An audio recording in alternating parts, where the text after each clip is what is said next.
Hi, everyone, and welcome to Cosmos with Cosmos. As always, I'm Mike. I'm Liz. And Brandon is in Melbourne, Australia.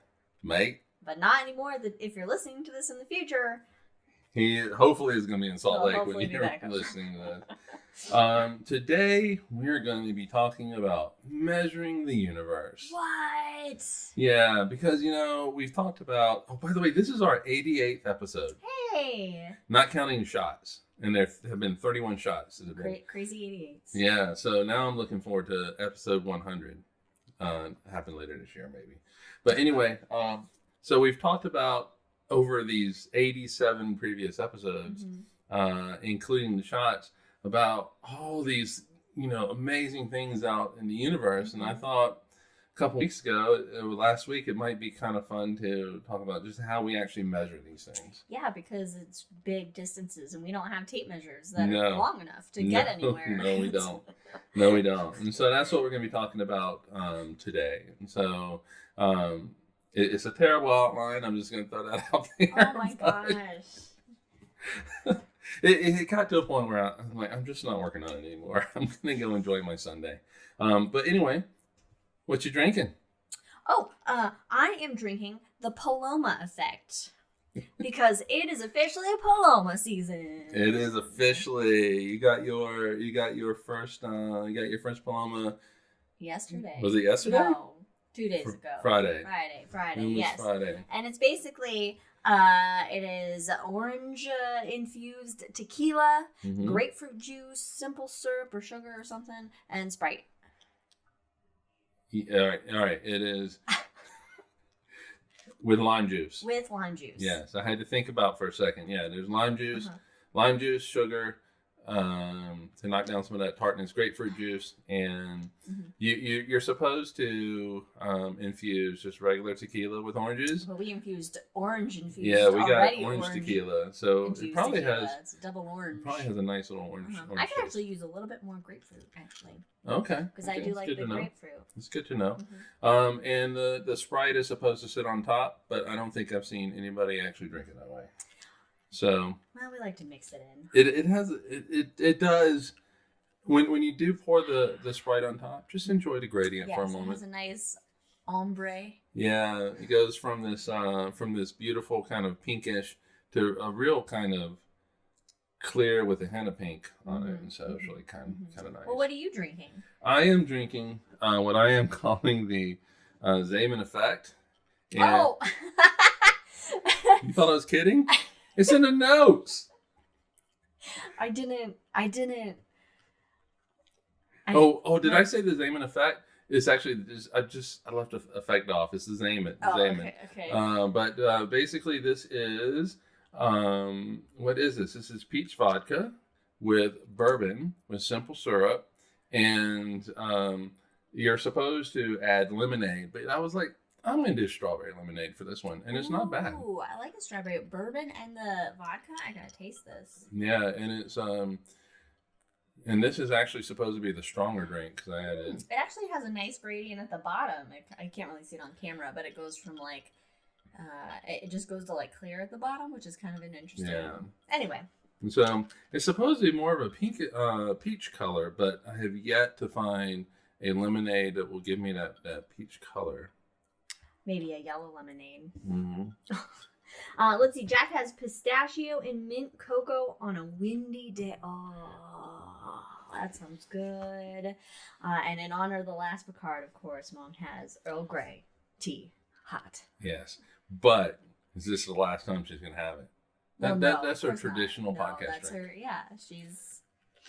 Yeah. So, I've never had Earl Grey. You're not really a big hot tea person. I'm not a hot tea drinker. Tea person. Because I'm Southern originally. Yeah, originally. Now I'm Pacific Northwest and loving it. All right, so follow us on all the things. Twitter, drinking Cosmos on Twitter, Cosmos on everything else like Instagram and everything like that. Follow us and rate us on all the things on iTunes and to Spotify. Please definitely follow us on Spotify and tell your friends to follow us on Spotify.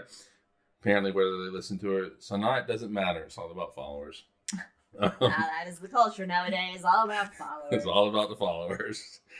Whether or not you listen is meaningless. All right. So, and also don't forget to join us in the Hangover.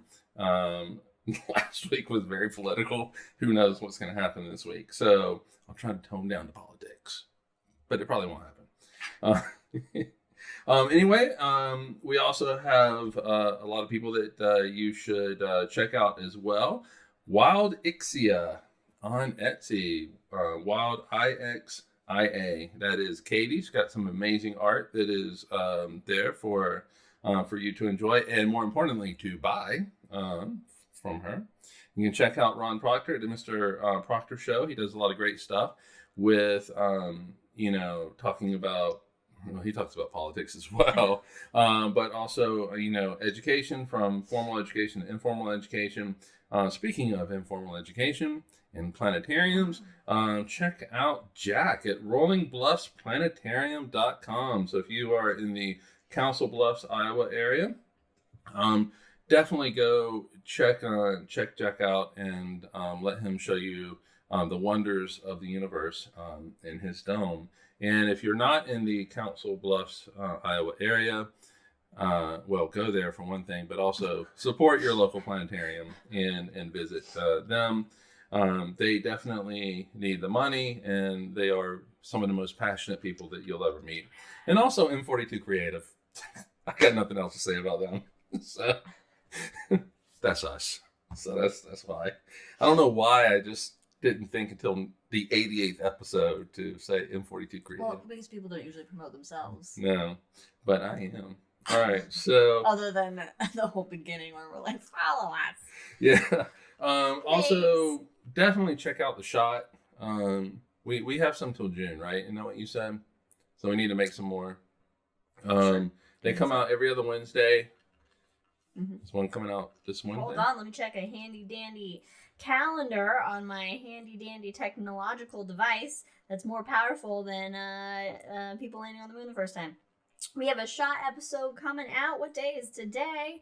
We have a Shot episode coming out on Wednesday, May 3rd. So if you're listening to this on the podcast when it comes out, then it already came out. So check it out. Yeah.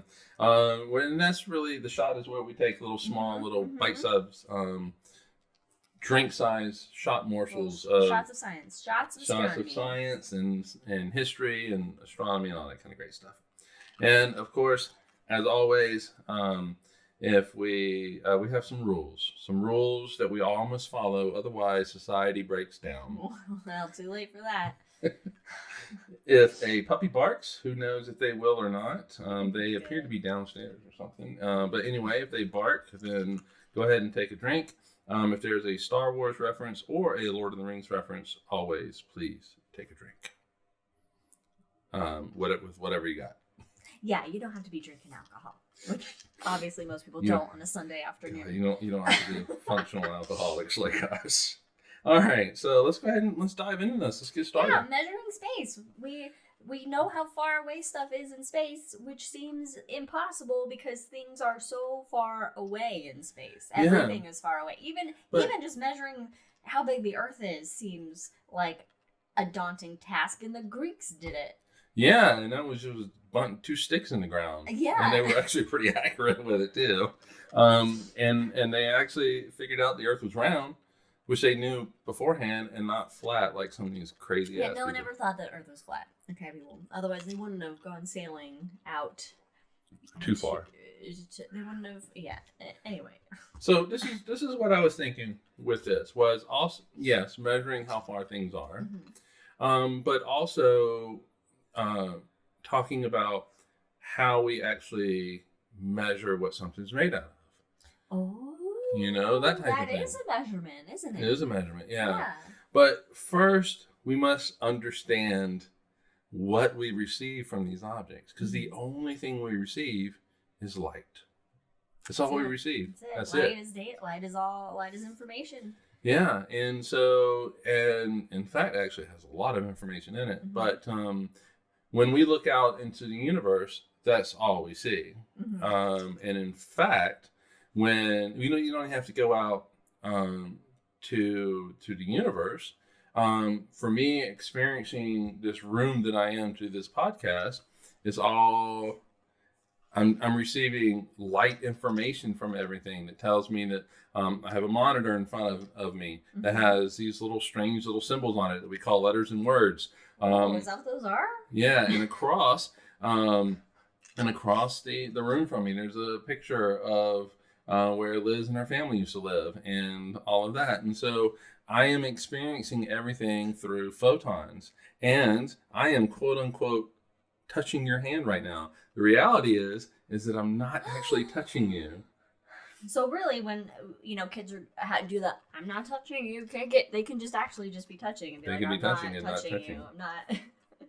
But we perceive the touch, so therefore it's touching. So don't touch anyone without their consent. Yes, I know, right? Don't touch anyone. So we experience the universe through photons. And when we touch things, it's virtual photons that we are. It's virtual photons. Well, they're force carrying photons that we are experiencing. The force carrying is it? Photons. It's the force. Yeah. Photons are the Photons force. carry the force for the electromagnetic Photons force. are the force, everybody. Oh, shit. We've solved it. Photons. May the photon force be with you. We solved it. It was solved so long ago. We solved Star Wars. We did.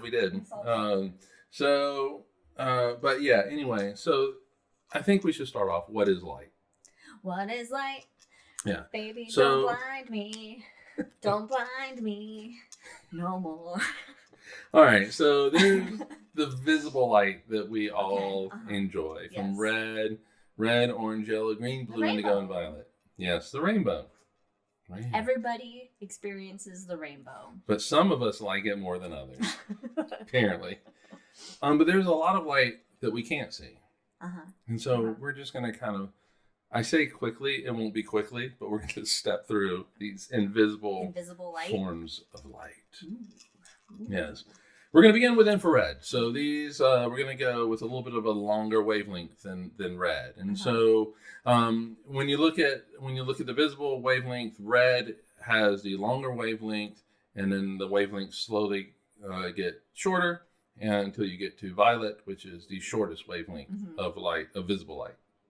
And so I don't know why my tummy decided to. No one could hear it. No one could hear it but me. So let's start with infrared, which is a little bit longer wavelength than red, discovered by accident in 1800 by one William Herschel, Brandon's favorite guy. He's probably on the plane already now. Who Brandon really likes. William Herschel was. I like. Hold on. What Frederico said. Do not perturbate anyone in electrons Without consent. Yeah. I mean, those electrons really push back on you. Yeah. Stay away from electrons are like, nope. We don't want to bond. Talk to the electrons. Yes. And so it was discovered by accident. He was measuring the temperatures of light. And he was like, wait a minute, why did the temperature go up a little bit when I don't have any color? And so he went a little bit to the side of red. And he didn't go with ghosts? And he did not say it was ghosts, no. And so he discovered infrared. I know, that's wild. Completely by accident. There's 3 types of infrared. Ooh. Near, mid, and far. Okay. So near is closer to the red, far is further from the red, so closer to the wavelengths? longer wavelengths. Longer wavelengths. Yeah, so the near is going to have the shorter, mid's going to be a little bit longer, and the far is going to have even longer wavelengths. And basically, infrared allows you to see objects that are too cool and faint to be seen with visible wavelengths, and so you can find brown dwarfs this way and things like that. It's what James Webb really likes to use. Cooler old galaxies. Yeah. And what's really great about infrared is that these longer wavelengths pass through denser dust and gas, whereas with less absorption and scattering than visible light, and so you're able to see through the dust and gas. So if you have a big cloud of dust and gas, like a stellar nursery, you can use the infrared to see the baby stars that are in the cocoon that we normally wouldn't. I mean, it's like, I mean, I know we're gonna get to X-ray, but it's like X-ray, but it's like not it X-ray. really is kind of real X-ray. Infrared vision.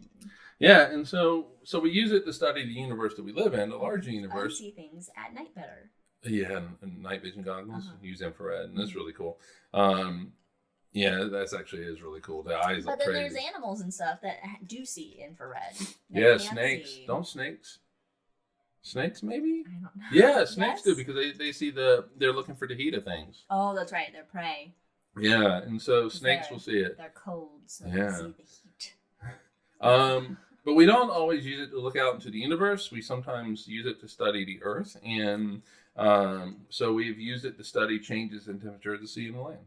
Oh, okay. And so it's really good empirical evidence For climate change. to show that the climate is changing, that the Earth is warming up, and all the naysayers can cherry pick it all they want, but it still shows that the temperature is rising. It's going up. If we increase the wavelength a little bit more, we come to this thing that we all have in our kitchens, a microwave. Microwave. Yes, the microwave wavelength, which is technically kind of the high end of radio waves. But they actually now consider it different because the technology they use to measure radio waves versus microwaves is different. And so, but microwaves, there are different bands of microwaves, just like there are different parts of the infrared. You have medium length C-band, which can penetrate clouds, dust, smoke, snow, and rain to reveal the Earth's surface. Oh, what one do we use to cook with? Oh, that's a good question. Actually, I don't know. Oh. But what it does is the microwave oven. What it does is the microwaves it forces the water molecules and the fat molecules to rotate, and that heats it up. And that heats it up. Oh. And that's force. why there's that mesh screen on the front of all microwaves, because those holes are just small enough that the microwaves can't get through them to cause any harm to those us that are just watching their food cook. I remember when I was a kid that when I thought microwaves first came out, but apparently they didn't. But my mom was like, "You're gonna get radiated if you just watch your food. Don't watch your food. Don't." And the TV. Yeah. The TV hurts your eyes. So Too close to TV. So that's the C-band. That's the medium length C-band. There's also the L-band microwaves, which is used by GPS. The reason why they want to use the GPS is the L band is because it can penetrate the canopy of forest. So your trees aren't really affected by it. Don't affect it too much, and it allows them to measure soil moisture in rainforest. So that's kind of cool. Oh, that's interesting. I didn't know microwaves were used for so many things. Yeah, actually quite a bit. And communication satellites use the C, X, and KU band to send signals down. I never thought about what kind of light GPS uses. That's true. I never thought about it either until I started putting this together. I just thought they just send a signal. Send a signal. So I never thought about what that signal actually is. Right, but it's it's important because you can't send the higher frequency signals are going to be blocked by the atmosphere, and so you want that lower frequency, but you also want to pick something that that you can obviously penetrate clouds and dust and gas and all that kind of stuff, but also apparently canopy of trees. That's cool. Which I never thought about. Well, I mean, the rainforest where we're not destroying it is thick and dense, and so. And you see it if you have regular TV, or you have a weather app, and the news or your weather app has Doppler radar, that is actually using microwaves. Oh. Because radar is actually it's actually radar can either be radio waves or it can be microwaves, but Doppler radar uses microwaves. Oh, okay. And of course, you can't talk about microwaves without talking about the the Big Friggin' Bang. The cosmic microwave Background radiation. So if you go back to the 1960s, Arno and Penzias, they discovered this microwave radiation that was coming from all parts of the sky. They thought it was bird poop. They, all this other stuff, and they discovered the afterglow of the Big Bang. All right, so what do we got here? You can measure the length of your microwave cooking a chocolate bar and look the parts. At the parts that melt and the ones that not, when it's not a rotating plate. Do they even make them not rotating anymore? I'm sure they do, yeah. So. But yeah, that is that's cool to see. It is. I mean, it's fun to watch food cook in the microwave. But you shouldn't do it. You're gonna end up being like the Hulk. And you got, but in a weird way, because microwaves cooking the universe, and microwaves cooking your food. All right, radio waves. It was a very Tyson voice you just did. Oh, was it? Yeah, it sounded very Tyson. I cannot reproduce it. Okay. So. All right, radio waves. These typically had the wavelength from the size of a football to larger than the Earth. So I thought radio waves. To me, radio waves. All right, so the most famous radio wave is 21 centimeters, which is the radio is the wavelength of the light that neutral hydrogen will radiate at, and so you can use it to. How do we measure how long? It's all based in quantum physics, Wow. And so with quantum physics, you can actually determine the length of the light, the wavelength of the light. That will be created when an electron jumps from one shell to another shell, and from one energy level to another. And so it's all based in quantum physics. And so 21 centimeters neutral hydrogen, and you can use it to actually map out clouds of dust and gas. And from that, you can get the spiral shape of our galaxy. And that was using 21 centimeters was how we were able to figure out, at least initially, that our galaxy. Yep.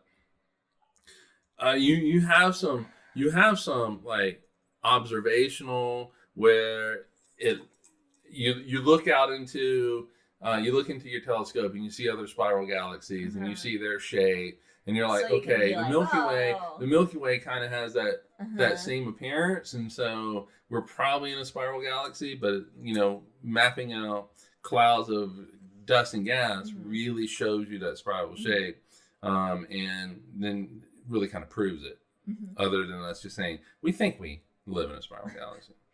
But it was proven to exist. Radio waves were proven to exist by Heinrich Hertz in the late 1880s. Yep. And so he had a spark gap apparatus, and he was able to prove that radio waves actually existed in the 1880s. What is a spark gap apparatus? I'm not entirely sure. Okay. But I think I think it's two plates, and these plates are charged, and they'll make a spark. But I believe that's what it is. So he had a set of two of them. And so he had a spark here, and it induced something over here in this other spark plate that he had, the spark gap. So the gap is your two plates, the gaps between them. Okay. It's like basically you make little lightning bolts out of them. So, which is fun. Which is fun. It's fun to make little lightning bolts, I mean, I would just want it to make little lightning bolts. I know, right? So you would just constantly science with zip, it. zip, zip. I'd be like, ooh. But in 1932, Carl Jansky proved that objects in the solar system actually emit radio waves. Oh. Yeah, so you can use it to view planets and comets and giant clouds of gas, which we've talked about, and dust and stars and galaxies, and probably the most famous galaxies, the ones that you see shortly after the Big Bang, quasars. Ooh, quasi-stellar. Radio source. Yeah, radio source. And so they discovered those quasars, and basically they're really bright in the radio waves. And so you need really big telescopes to see these things. So if you are ever in like the Las Cruces area of New Mexico, the very large array. In the United States, they have a whole set of these telescopes. They're seen in the movie Contact. Is what Ellie is sitting on the hood of her car, listening to. You don't freaking listen to those things. Well, you can't. Let's get the baseball game on the radio. Is it AM or FM? It's really far. So the quasars are in AM. So really, it's just church really talk far. Radio is what they're broadcasting. The really cool thing about these radio telescopes, though, is that you can use interferometry with them, and so you can have one telescope in one side of the Earth, let's say Hawaii, and then you can have one in Italy, and they're all looking at the same objects, and you tie those two together, and you've basically you've made a telescope that big. And of course, the bigger the telescope, the better. And so it's really really cool. Are all forms of radio waves okay? All right. Let's address this. This is actually kind of important. Yes. So radio waves don't carry sound, but what they do is they carry they have a wavelength, they have a frequency, and they have, so in that wavelength, in that frequency is information, and they hit your antenna of your car. It goes into the radio, and then the radio converts that radio wave into a mechanical wave, for lack of a better word. It basically vibrates your speakers, and that is what makes the sound. And so the radio wave is not carrying sound per se. We have to make the sound. We have to make the sound out of the information that the radio wave is carrying. It's kind of like streaming in a way, because you're not. It's basically your TV or your Xbox or whatever, your device is basically just getting all this little information packets of data that it's not, and that it then has to convert to a and picture, then combine together into a picture and sound. It has to make a picture and sound out of just these packets of data that it's being sent, that it's receiving from a source, and it has to make, it has to interpret that and then convert it into something we see and hear. Yeah, and so basically what your radio does is it converts electromagnetic energy, light, radio waves, into mechanical energy, which is sound, which is what allows you to hear it. So that's wild. I mean, it's just wild. It's just wild. What is it? It's wild. It's wild. All right, so those are the longer wavelengths of light. Let's look at the shorter wavelengths of light. So let's go shorter than violet. Ultraviolet. Ultraviolet. Yes, ultraviolet, discovered in 1801 by John Ritter, who exposed photographic paper to light beyond violet. So what he did was he knew that, so there's no sound in space, but no one hears you scream in space. So in the 1800s, they knew that photographic paper could turn black the more blue light that hit it. And so what he did was he threw basically a spectrum up on the wall and put the photographic paper, not in violet, but to the side of violet, and what would be the ultraviolet part, it turned black. And so he proved there was ultraviolet light. And he didn't go with ghosts either. He didn't go with ghosts either, because we don't do that. We didn't do that back then. I mean, some of us did. But in the 1800s, everything was ghosts. That's true. That's true. Actually, now everything is 1800s ghosts. All right, so when you take an ultraviolet picture, and by the way, you need special technology for the light that we can't see, right? Right. And so, yeah. And so you prove it's there, but then you need to invent the technology to actually see it, basically to make an image of it. But when you take an ultraviolet image of galaxies, it shows clouds of dust and gas that have newly formed stars in them, because they will be you're going to have a lot of brighter, hotter stars, and they're going to be brighter in the ultraviolet light. And so you're able to see that. You can actually take pictures of of the sun in ultraviolet, and see where all the storms are on the sun and that type of thing. Go to the was it the SDO Solar Dynamics Observatory website, and you can look at what the sun looks like right now, right this very second. Yeah. And you can also see it in different wavelengths of light and see how different it looks and the kind of different features you can see on the air quote surface. Yeah, and so what's really cool is if you look at a galaxy in visible light, it shows you where a lot of the older yellow and orange stars are. And if you look at the same galaxy in the ultraviolet, it shows you where a lot of the younger stars are. And this next thing I thought was really cool. I did not know this, but the Lyman Alpha Mapping Project, LAMP, on board the Lunar Reconnaissance Orbiter, LRO, which is go work out. Which is orbiting the moon. This is really cool. Can peer into permanently shaded craters on the moon, like at the poles, and can actually sense faint reflections of UV light coming from distant stars. Basically, uses them as a reflector. Oh, that is so fucking cool. I just think that is the coolest thing. That's wild.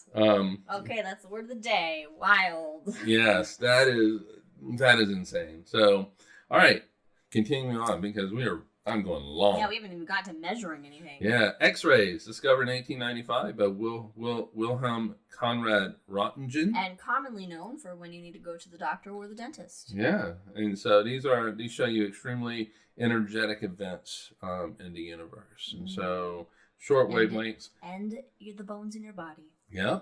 And this is actually a form of light that did go really quick from discovering to practical use. Oh. Yeah, with X-rays and stuff like that. How long did it take before they figured out that you need to have that heavy thing on you, or else it will X-rays will destroy you? Probably took a while. Okay. Probably took a while. A lot of people got some X-ray cancer. And X-rays come from objects that are millions of degrees in temperature. So you can use it to. I guess you could say it's getting hot out here. Yeah. So corona. Use it to look at the corona of the sun and things like that. Spirit. Use it to look at X-rays from X-ray signatures coming from zinc and nickel in Martian rocks. Oh, Spirit had like a device that could utilize X-ray. Oh. Yeah. Neat. And then you have gamma rays.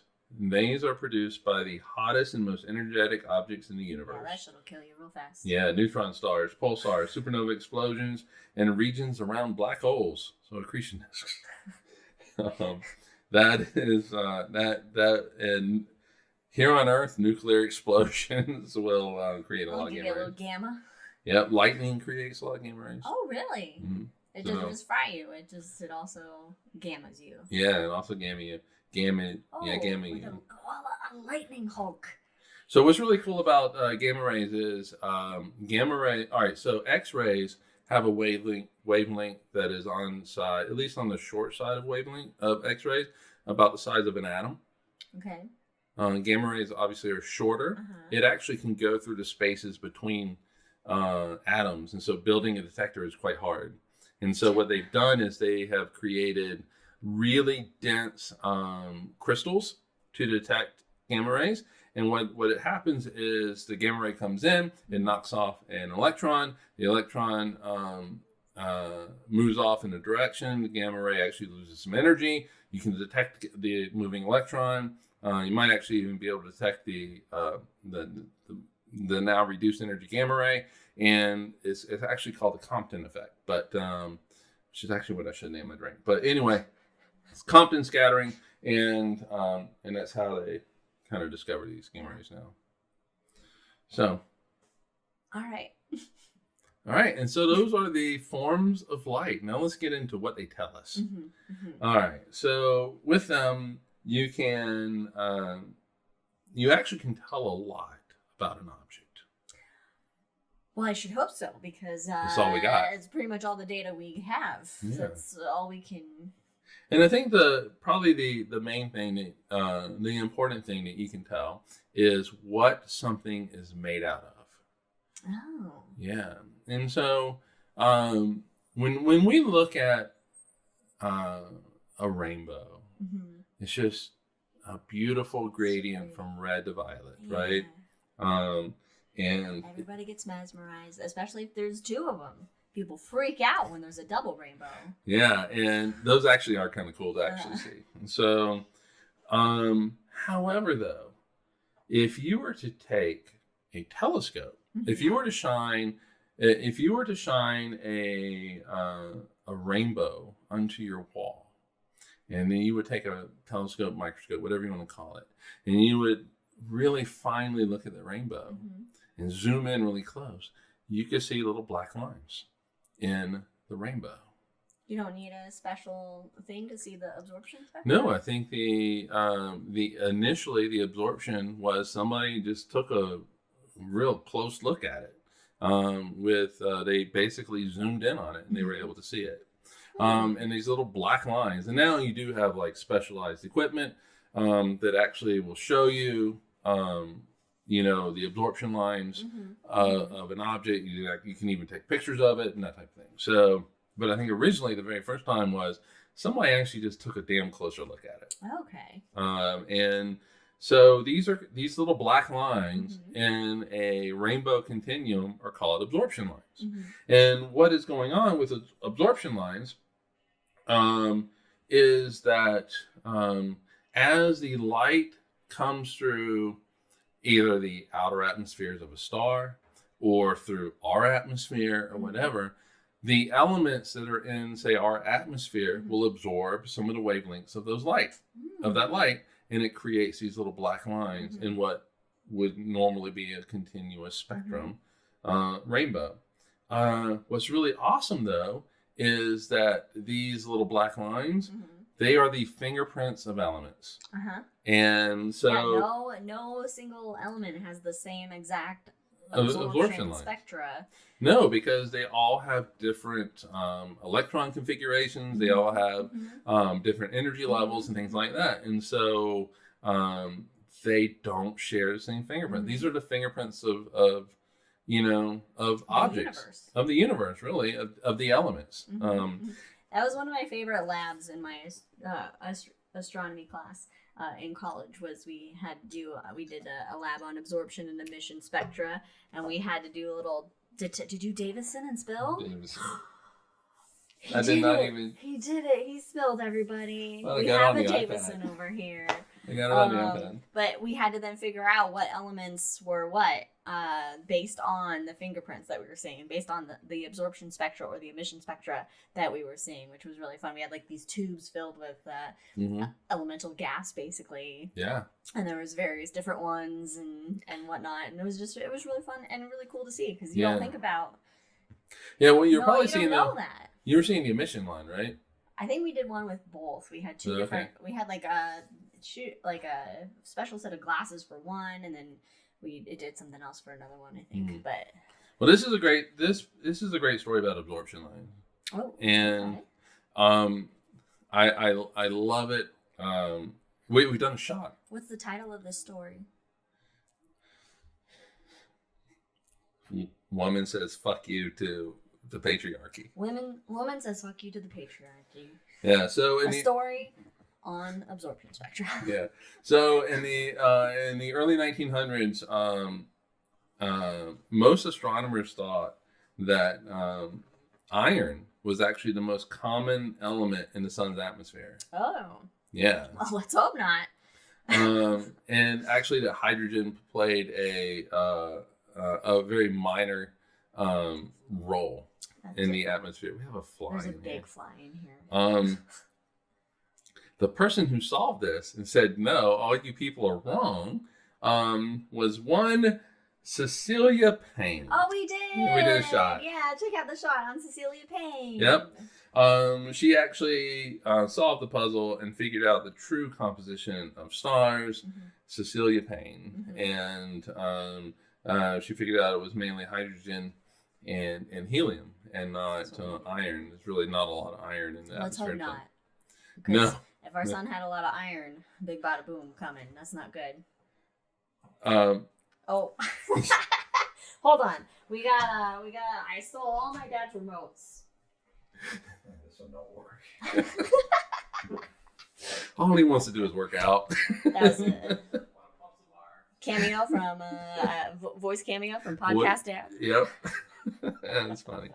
All right. So whereas absorption lines will make little black lines in the spectrum, you actually have what are called emission lines, and these are very bright lines on a black background. Yes. And so these are emission lines are where you have like a big cloud of dust and gas that is emitting light, and each element is going to emit a light in certain wavelengths, and so you get these very bright lights, bright lines. And actually, if you were to take an absorption line, say of hydrogen, and an emission line of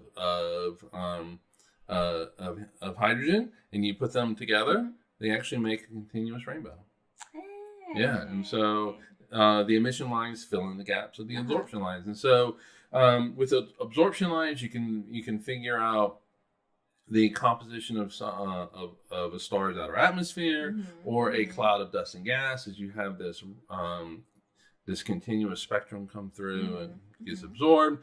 But if those things are actually glowing themselves, and you can get emission lines, and you're able to figure out. So we can use these to really kind of figure out what things are made of. Measuring what they're made of, and then how much of something. Yeah, and exactly. And so the more, say, methane you have in an atmosphere, the bigger that line is going to be, the stronger it is. And so you're able to say, and Webb is going to be able to do this with atmospheres and say, it's got a lot of freaking methane in it. Which means we got a lot of cows over here farting in space. Yeah, exactly. Or some tectonic stuff that's going on. But, you can use it methane is really important because methane doesn't stick around. Ultraviolet light will destroy it pretty quickly, relatively speaking. And so if you have a continuous supply of a lot of methane, then something's producing that methane. Yep. And life really good at producing. Life finds a way to produce methane. Life farts away. All right, so you named your drink the Paloma Effect. Yes, I did. You added so you had effect in your name. It made me I was not subconsciously. Paying attention to well, mine doesn't. Mine just says the Zaman. Yeah, and you would think, but my brain would have been like, oh, it's. Not necessarily. I didn't make the connection. So basically, our drinks are named after the same thing. Yeah, which as it should be. It should be. Hold on, I gotta refill my drink, which I know you hate. You hate so much, but it has such a nice. I'm not doing it by the mic.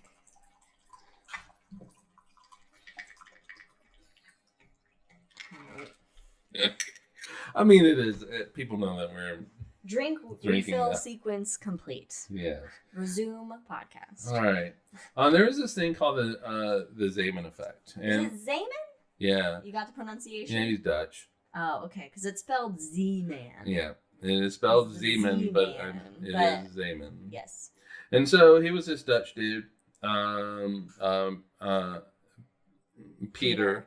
Peter Zaman, in 1896, he discovered the effect named after him. And basically, if you look at these, what he was finding was, if you look at these absorption lines and the spectral lines, I should say, because it doesn't really matter. The spectral lines, he was seeing that there were two little lines where there really should just be one. And what happens is the magnetic field splits those lines. Yeah, and the stronger the magnetic field, the bigger the split. Oh, but we don't know how magnets work. Jesus. And so he discovered what is now named after him, the Zaman effect, which is that you can actually measure the magnetic field of something by looking at the light. Yeah, because it'll split the absorption lines. Interestingly enough, you also have a similar effect called the Stark effect, named after Tony. It's not named after Tony, but it is the Stark effect, which will tell you about electric fields. And it's a little bit different, but you can tell the difference between the two. And so he won the Nobel Prize in 1902 for his discovery in 1896. He won the second Nobel Prize. The second ever Nobel Prize? Yeah, That's cool. And Hertz got the first one. Hertz got the first one. Yeah. In 1901. Look at that. Yeah. And so, the strength of that magnetic field is the distance between the lines. That's cool. Yeah. You can also tell the temperature of an object by looking at its, in the stars, really in particular. You can tell the temperature of them by looking at we don't just have like a thermometer that points out, a thermometer Nope. telescope that points to just That a actually- reading. That'd actually be really cool. But Under your armpit. so and so if you look at the light curve, like how many photons you receive of each wavelength, it makes this beautiful little curve that Max Planck discovered in the early 1900s, and the maximum of that curve tells you exactly how hot that star is. Wow. Yeah, called Wien's displacement, and it will give you the wavelength and the temperature. And so you look at it, you know the wavelength because you've just measured it, and then you can get the temperature from it. And so and vice versa. So if you know the temperature of our sun, it tells you what the wavelength that is mainly emitted by the sun, which is in the color green. Oh, that's right. Yep. Remember though, colors are not what you think they are. They're not. Colors are not real. Colors Colors are our brain. Are a lie. They are our brain interpreting wavelengths and frequencies. So then, can you ever really have a favorite color? Because we all it's Yes. all made up. You can have a favorite wavelength or you frequency. can have a favorite wavelength or frequency. Yes, and so my favorite frequency is purple. Mm-hmm. Like a hat. Yeah. And also you can tell how fast something is moving towards you or away from you. It's funny then how we use red to symbolize something hot and blue to symbolize something cold when it's the opposite in reality of... I was thinking about that yesterday though. I had gone outside and was enjoying the shade. I didn't want to sit in the sun because I like to be in the shade, but I was thinking about the podcast, and I was thinking about how with temperature we associate red, and I don't know why we do that, and so I came up with a hypothesis. Oh, and you have a hypothesis. This might be I'm true. sure you could have Googled it. I'm sure there's something on Google. Yeah, and I'm sure. But when we sit by a fire, the fires are red, and we get the warmth and all that kind of stuff, and so we associate those with warm temperatures. But the hotter fire is blue. Yeah, but you usually don't have the energy to do that. To make blue fire at a campfire. Yeah, and so, but also... yeah, Mom, it's not really gray. But when we look at ice, you can get a blue tint in the ice, Yeah. Especially if there's a lot of ice. Yeah. Like you look at icebergs, you can get kind of a bluish tint in them. And so I think that's why we associate it with cold, even though it is the opposite. Blue stars are hotter than red stars. Yeah. So That's interesting. it's probably maybe it's my hypothesis. I probably Googled it a long time ago, and that subconsciously is what it is. But that's just what I think. So now we can get. Why are you yawning? Is this boring to you? No, I'm just tired. All right, so now we can get into how big the universe is. Oh God. It's huge. Oh God. And how we figure out All right, how big things are. as a mini recap here, we can use light. Light is data, and we use it to measure, how what stuff is made out of, how hot it is, and now we need to use it to figure out how far away shit is. Yeah. So there's a lot of information you can get from light. It's got a lot of information in it. So how big the universe is? We'd be in the dark. Okay. I throw this in there because now we really are talking about what are called standard candles. in astronomy. Well, my mom makes a good point. Our skin turns red when we burn it. And I burnt my skin the other day, and I have a little red mark. So, yeah, red hot. Yeah. And the candy, red hots. Exactly. They should be blue hots. Oh, they should. Anyway, yeah. all right. But cinnamon's red, right? Cinnamon is red. Even though it's brown. Brown, it's but, brown in but it's reality. always red. Yeah. Is that a marketing thing? Yeah. It's a marketing thing. Yeah. Anyway, moving on. All right, so I include this first one. This first one really has nothing to do with light. Oh. Parallax. Oh. Yeah, and so when you're on the Earth, let's say you're looking at a star. Okay. You look at it on January Which one? 1st. Beyonce, Zendaya. Sure. Whichever one works for you. And you look at a star and you measure where that star is against the more distant, further background stars. Okay. And you put it on a little piece of paper and you draw your little How do you know picture. what are the more distant background stars? Good question. Okay. But you take a picture of it. Okay. And then you come back 6 months later because you're on the opposite side of the sun from where you were 6 months later. Okay. And you take a picture of the same star, you see that it has shifted against those more distant background stars. I guess you can tell they're more distant stars because they don't friggin' move in the picture. From that, you know how big the orbit of the Earth is, and you're able to figure out how far away that star is.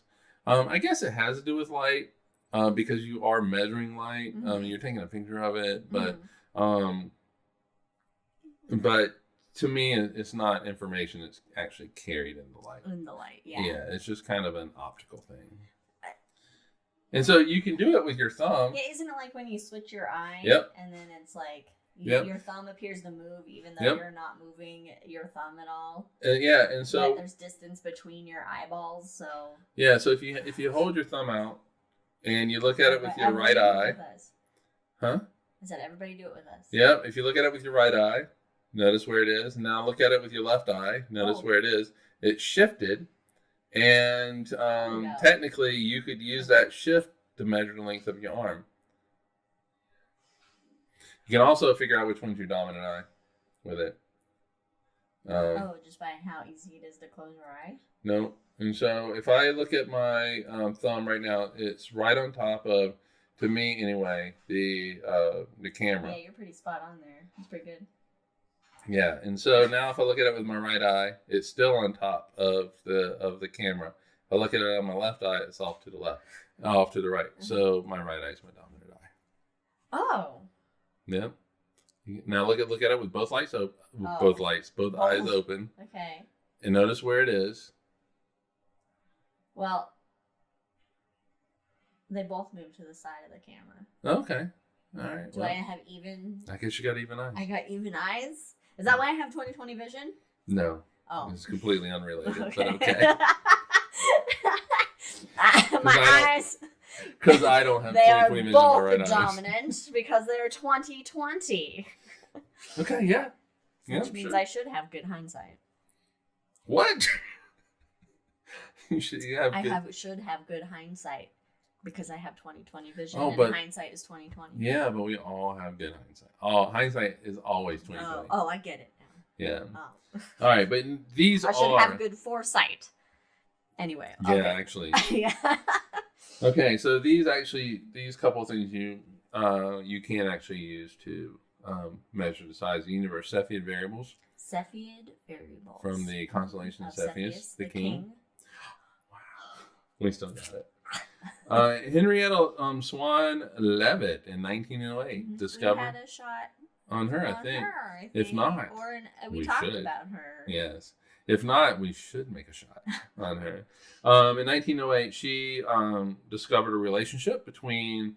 Cepheid variables are these stars that will brighten and dim, and that brightening and dimming is proportional. Are these the standard candles? This is a standard candle. It's always the same. Mm-hmm. And so you can use it to that brightness. All Cepheid variables, well, there's two, short term, long term, but they will all brighten and dim the same way. and they will always reach the same brightness and always the same dimness. Mm-hmm. And so you can use those, you can use that information to actually figure out how far away that star is. It's like moving a light bulb closer and further from you. And so Edwin Hubble used it to figure out how far Andromeda was and to settle the great debate. Yes. Which, check out that shot episode on Hubble. Edwin Hubble. Yes. So, up now. However, though, recently, or on Wednesday, with Spitzer, may Spitzer rest in peace, they might not be as standard as we thought. Because some of them, 25% of them lose mass. Oh, so is all of our distance It could be wrong? Could be. So we possibly don't really know how far away anything is. Well, if Cepheid variables were our only tool that we use. Oh, but they're not. But they're not. Ho, ho, ho. Science. I think I just nailed the camera. Oh, I apologize for that. That's fine. Related to Cepheid variables are RR Lyra stars. They are also in the variable stars. constellation of Lyra. In fact, named after the RR star. Oh. Yeah. These two are Cepheid variables, but they are dim compared to. I'm sorry. These two are variable stars, but they are dim compared to Cepheid variables. But you can use them to tell how far something is. The thing is these tend to be stars that have ages typically around 10 billion years old. Oh, so they're very old. So they're generally found in globular clusters or in the bulges of galaxies, and so you typically use them only to measure distance to globular clusters. But it's still limited use. It is limited use because Cepheid variables are better. And by the way, globular clusters are basically globs of stars, large star clusters that are hanging out, orbiting in the halo of a spiral galaxy, kind of outside of the disk, and Yep. Yeah. Yeah, and actually, if you can find an RR Lyra star in, like, say, the Andromeda Galaxy's globular clusters, and you know exactly how far away that is, and like that. And so, it's a good way to test, distances and stuff. Yeah, well, I mean, it's a good idea. Obviously, in science, we want to have different ways to, different methods and different things to go by in order to figure out all that shit. If you put the iPad away, is that all? There's only one more. There's only one more? There's only one more. All right. And that are Type 1a supernovae. Oh, yeah. Type 2 like Cassiopeia A. Yeah, Type 2 supernovae are where a star says, I'm done, and blows up. Peace. I'm out. It's like smoke bomb. Yes. Except it doesn't quite disappear, but there is a...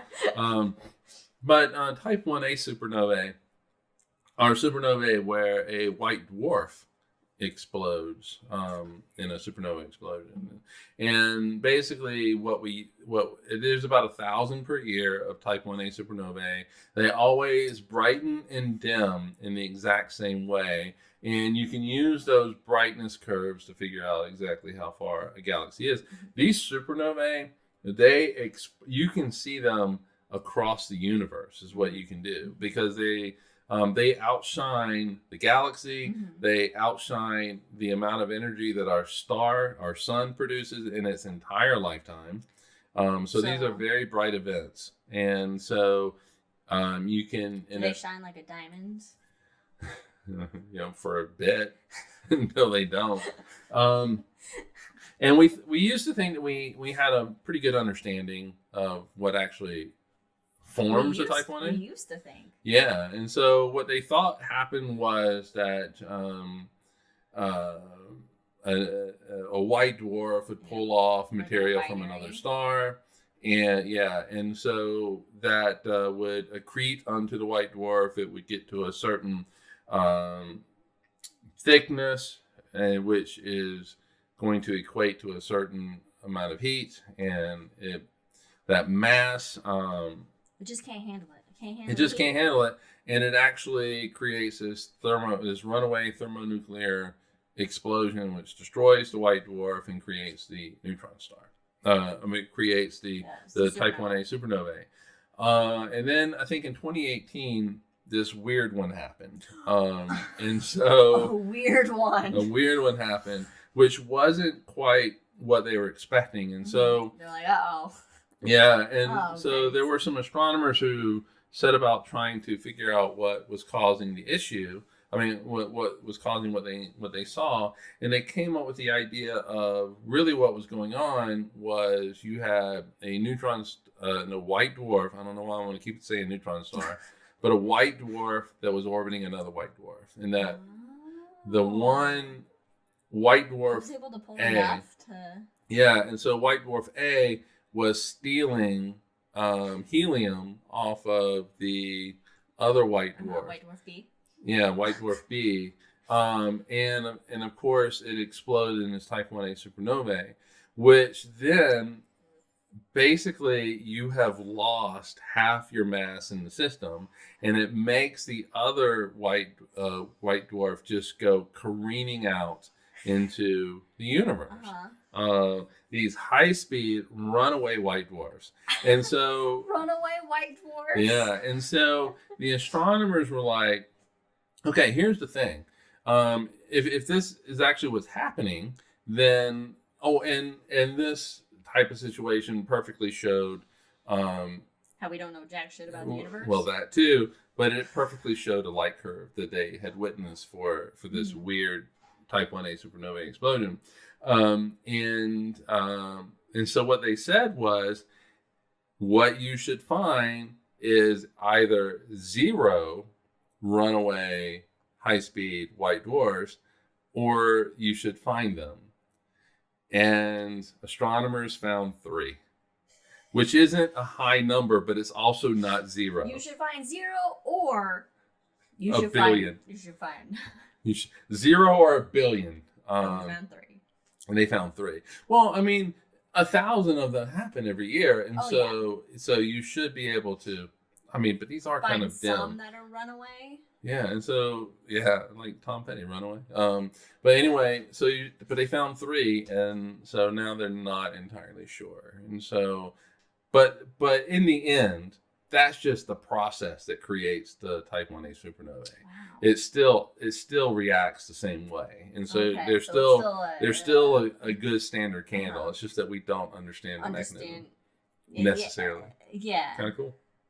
Wow. That's a very long-winded how we measure the universe, from how things are, what they're made of, to the temperatures, to kind of getting the size of things. And the universe is huge. Mm-hmm. It's insane that we're able to figure out how far away things are. Oh, and also I didn't even talk about this. Just the Doppler effect of light. Redshift, blue shift. Redshift, blue shift. Hubble's constant. You're able to look at how fast something is moving away from us, galaxy-wise, and you can tell how far away that is because of Hubble's constant. Spectrum shifts more toward the red, and it's the same It's not like it turns red or it is red or anything. It shifts just more to the red as it moves away from us, and then shifts more into the blue as it comes towards us. And the amount of shift, then we can determine how fast that rate of shift is. Exactly. Like sound. And because the universe is expanding at a certain rate, you're able to figure out, okay, because this galaxy has this particular redshift, we know exactly how far away it is. Which means you need to understand what's called the Hubble's constant, get a really good value for the Hubble's constant. And just math. You need to understand math.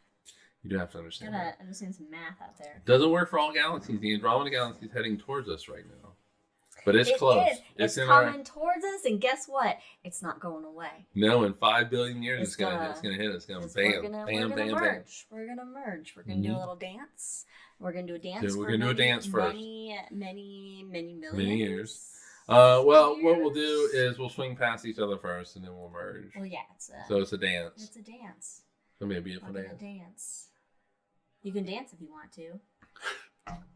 You can leave those safety dance galaxies behind.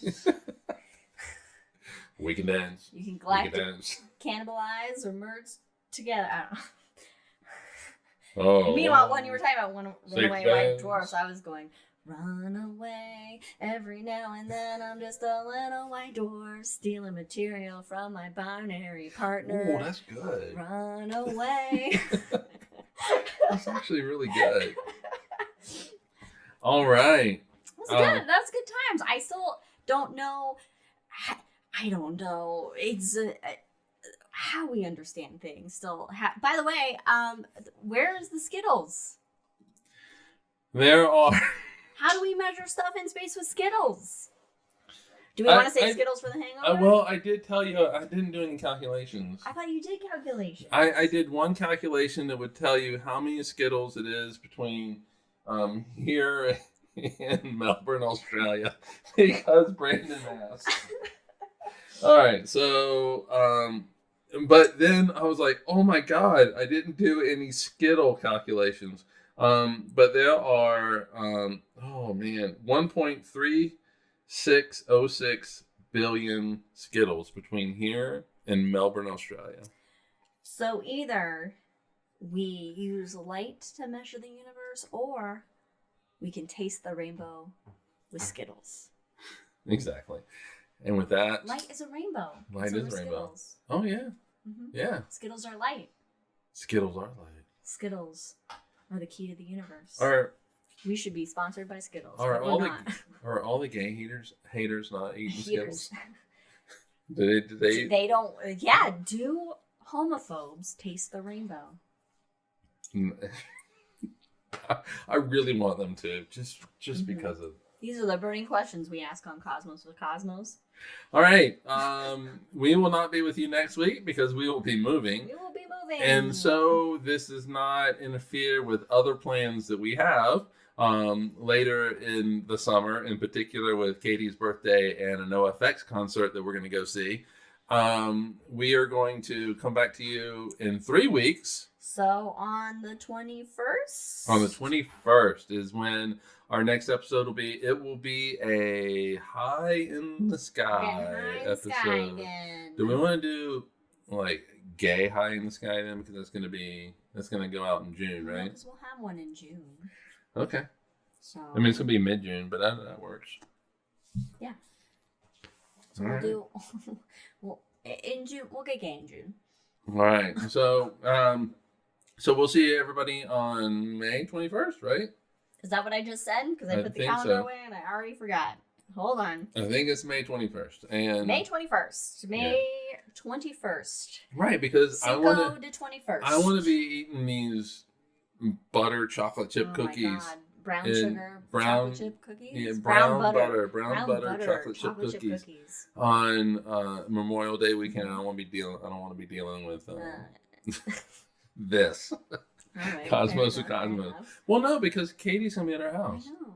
All right, so anyway, we'll cut all this out. This is all going to be cut out. So cheers, everybody. Stay safe. Stay healthy. Stick around because we are going to be having the hangover. Who knows what we're going to talk about. So we'll see everybody in a few minutes. Or we won't. Otherwise, bye.